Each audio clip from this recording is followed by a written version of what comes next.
Coming up on Network Africa. West African Regional Bloc ECOWAS establishes exit timeline for junta-led countries of Burkina Faso, Niger and Mali. Nigeria refutes reports of a French military base set up in the northeast of the country. Plus, UNICEF says additional support is urgently needed in Mozambique after Cyclone Chido makes landfall.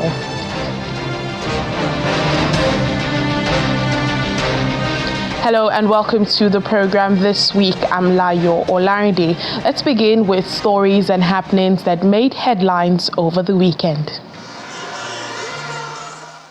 Ghana's president-elect John Dramani Mahama has said he will not abandon the country's $3 billion rescue package with the International Monetary Fund, but wants to review the deal to tackle wasteful state spending and upgrade the energy sector. Let me be clear, when I talk about renegotiation, I don't mean we're jettisoning the program. People think that we want to jettison the program. No. We're not at the desk when the IMF program was negotiated. And so we're inheriting a program that we were not a party to. But of course, it was negotiated by the sovereign government of this country. And so we're bound by it. But what we're saying is within the ambit of the program, it should be possible to make some adjustments to suit what the reality of the situation is. Mahama, a former president who won the December 7 election by a wide margin, said he will also seek to tackle inflation and currency depreciation to mitigate a cost of living crisis in the West African nation. Egyptian President Abdel Fattah el-Sisi discussed with the visiting U.S. officials on Saturday's efforts to reach a ceasefire in Gaza and a hostage for prisoners deal in the Palestinian enclave. The officials who met President Sisi in Cairo include U.S. National Security Advisor Jake Sullivan and U.S. Middle East Envoy Brett McGurk.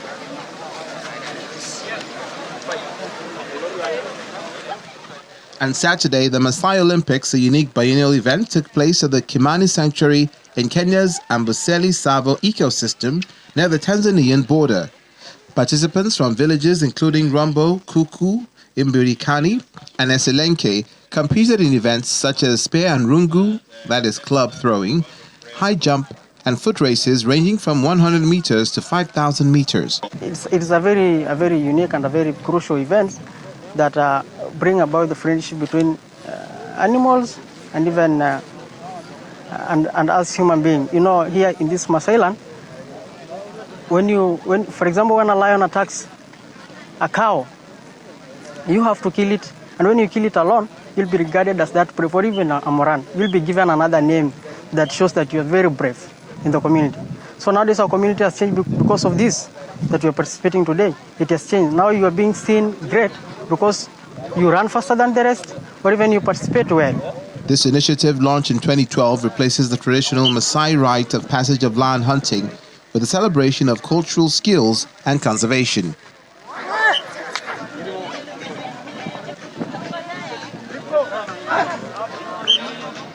The Economic Community of West Africa States, ECOWAS Commission, has approved the withdrawal of Mali, Burkina Faso and Niger from the community beginning from January 29, 2025. The group, however, gives the three countries 6 months grace period within which they can rejoin ECOWAS if they decide to.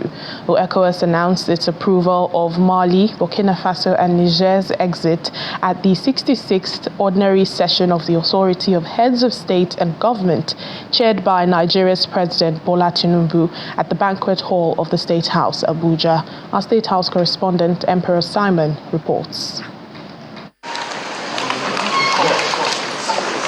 The 66th Ordinary Session of the ECOWAS Authority of Heads of State and Government begins with a group photograph of the leaders of member states led by its chair, President Bola Tinubu, upon their arrival. Shortly after, they go into the hall for the meeting. All member states are present except, of course, the junta-led heads of government of Mali, Burkina Faso and Niger, who are conspicuously absent.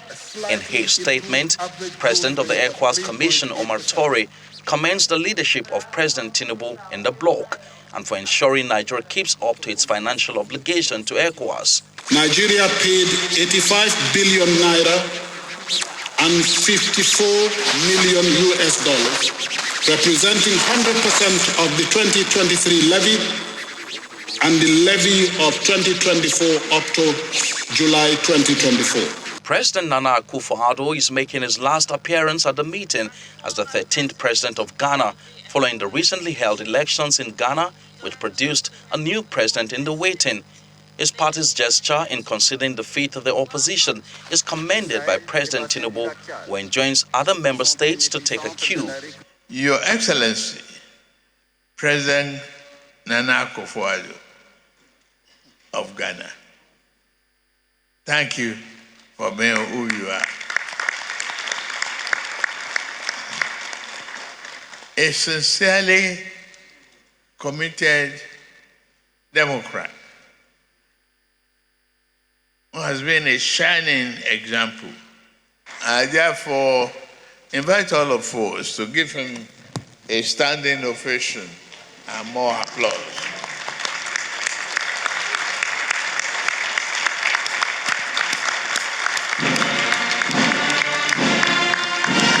President Tinubu then calls for more cooperation among ECOWAS members. As leaders, we are fully aware that security is not a luxury, it is a necessity. Equally, enhancing the living standard of our people is not an aspiration, but an obligation. After the speeches, members of the media are excused as the meeting goes into a closed-door session for the consideration of the report by the ECOWAS mediation mission led by President Bassirou Diomaye Faye of Senegal and Faure Gnassingbé of Togo, among other reports.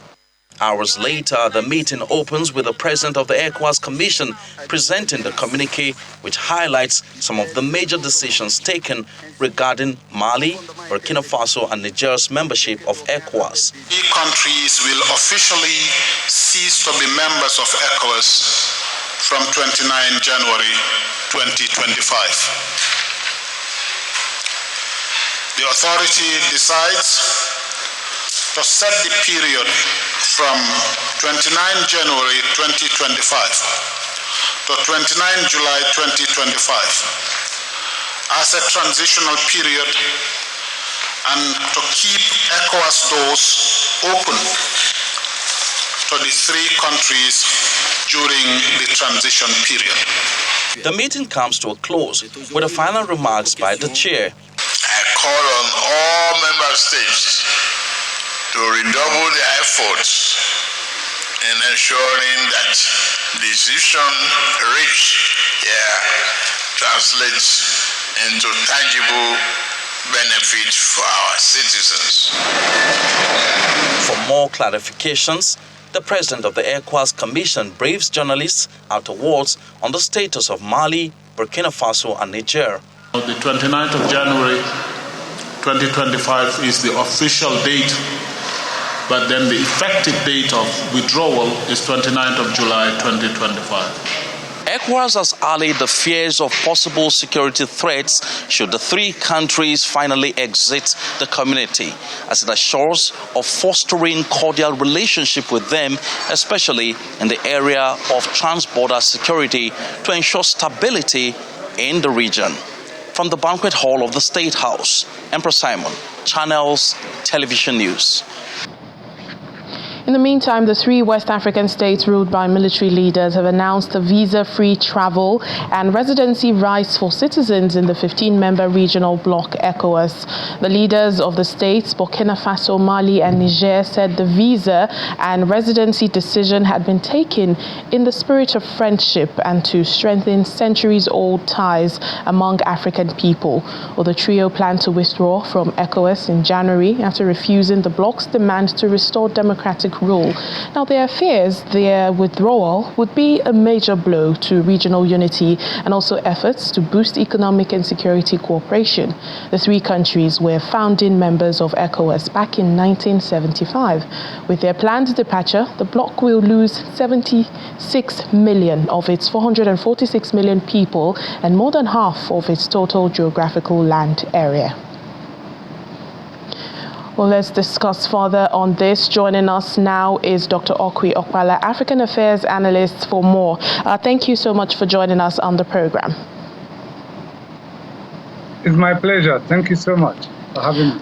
So it is now confirmed the exit from ECOWAS. It's, January next year. In your opinion, was this avoidable, bearing in mind there were efforts by ECOWAS to persuade these three countries into staying? Well, the background to all this is that there were military coups in these three countries. And in keeping with ECOWAS resolution and protocol, they were suspended. And they didn't take lightly to the suspension. So Nigeria also, that was coincided with the last, that is Niger, coincided with when President Bola Tinubu of Nigeria became the chairman of ECOWAS. So he took a hard position. And in response to that, these three junta leaders acted together, threatened to quit ECOWAS, and indeed give signal that they were quitting ECOWAS. Of course, ECOWAS tried to persuade them, but of course they were not. That all the emissaries and all the efforts to persuade them to remain in ECOWAS, serve their suspension, and probably discuss transition back to democracy did not succeed. And instead, they were even accusing the ECOWAS member of dancing to the tune, being beaten by the major problem they have in their countries. So it's not for trying, but I don't think they are in position. I don't think they are going to come back anytime soon. They have already burned the bridges, and I think it's not avoidable to ask them to go back to democracy, and they not respond well to it. So it's unavoidable for this to happen. All right. If they can't change their position, ECOWAS obviously cannot change position.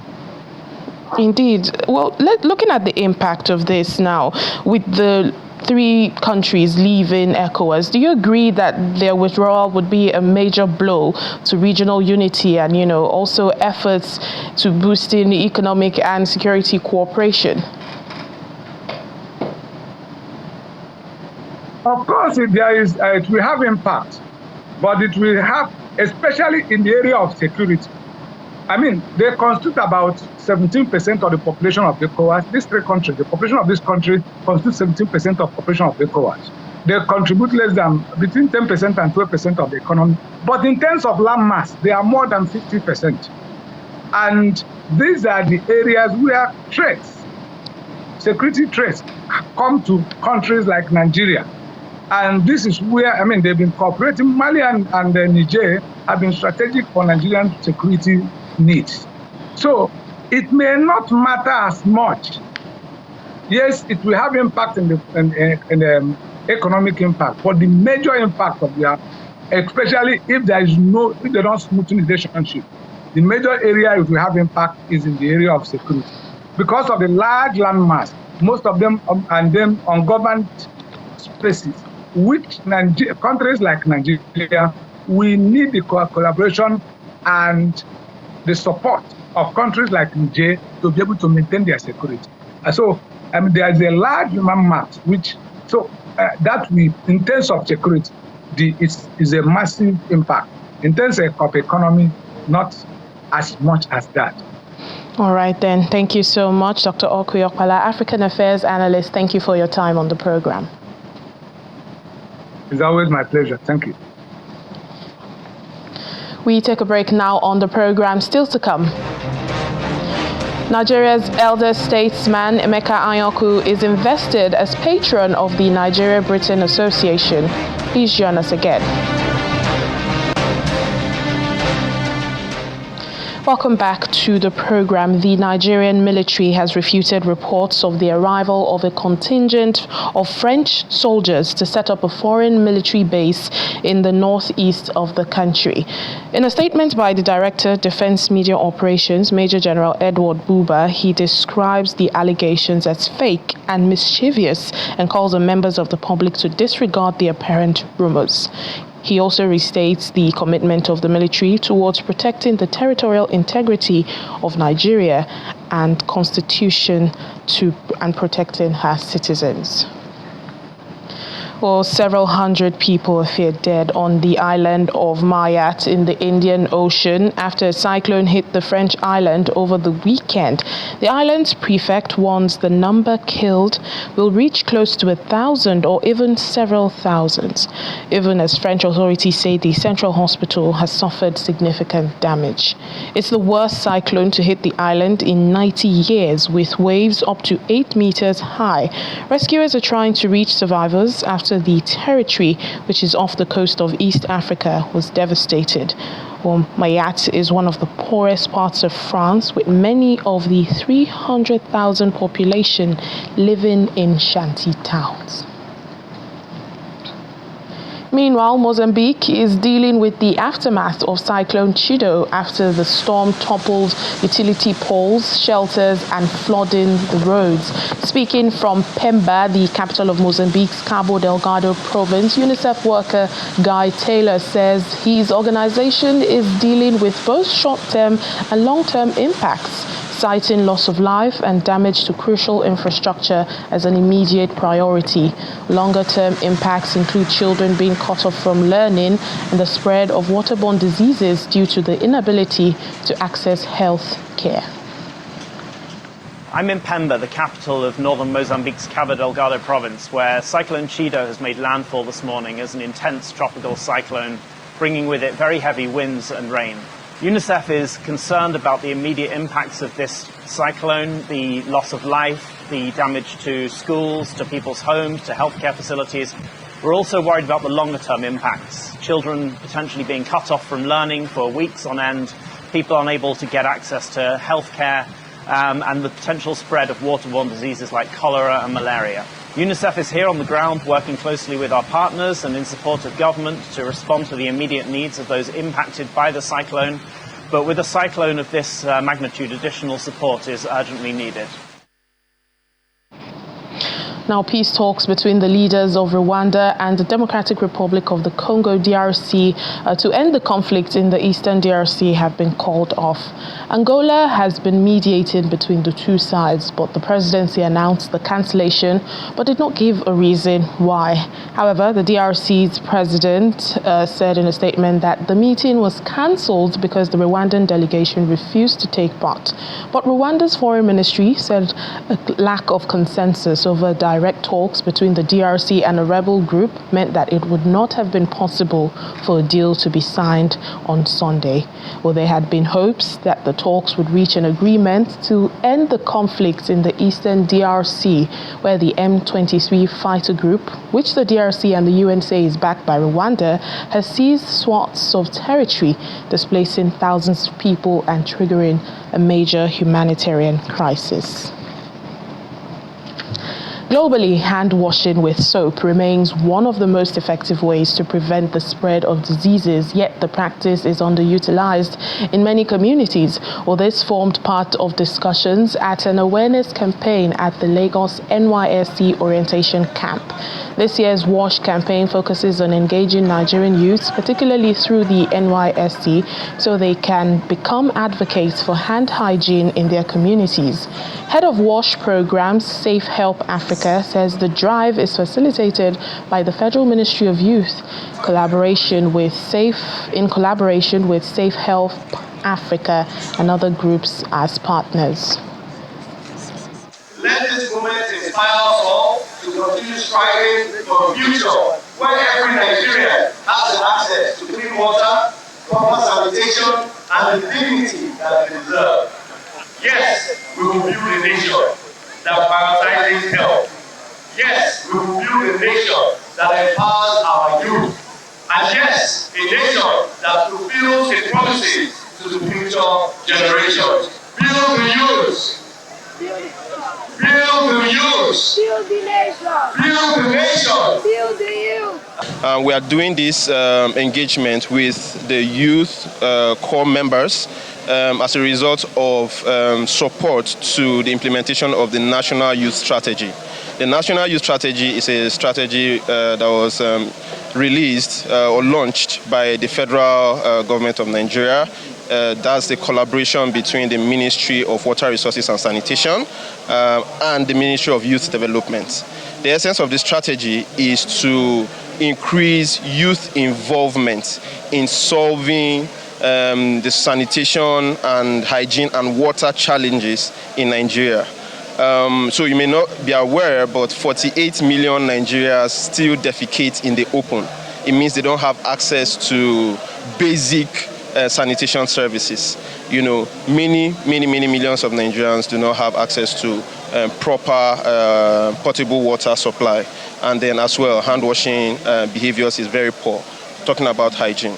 So the youth strategy is leveraging the power, the huge population, youth population in Nigeria, the innovative and energetic futures of the young person to launch innovative solutions, equitable solutions to water, sanitation and hygiene services, ensuring that the SDG Goal 6 is reached, is achieved in due time.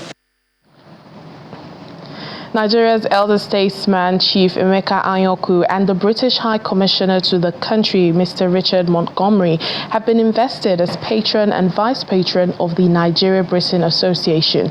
At the investiture event in Lagos, both men were recognized and honored for their years of diplomatic works in fostering bilateral relations between both countries.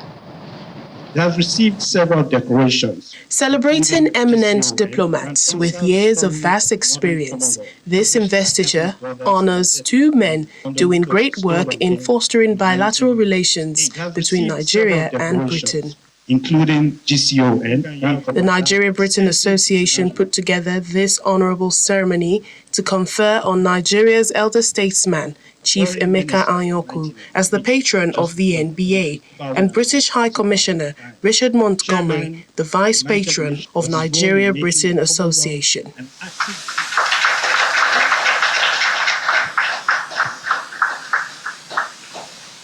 I have been a member of Nigeria-Britain Association for many years. I was, for some years, vice patron under Akintola Williams.